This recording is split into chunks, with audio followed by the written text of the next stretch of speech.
आगुरु महापुरुष मालिका लिखिथिले कौन कहले कहले आउ बेसी बेड़ नाही लो प्रभुर निकटे होइब देखा प्रभुर निकटे होइब देखा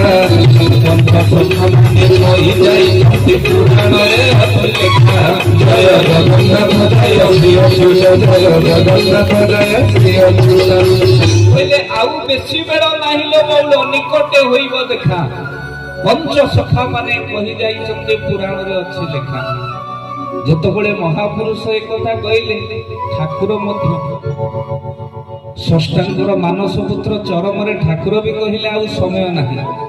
से लिखि नांती हां कहले हे संसार जीव माया को धरि रखिथिबा माया को सब बेले कोळ करिथिबा लोक आ समय नाही तेनो सेति पई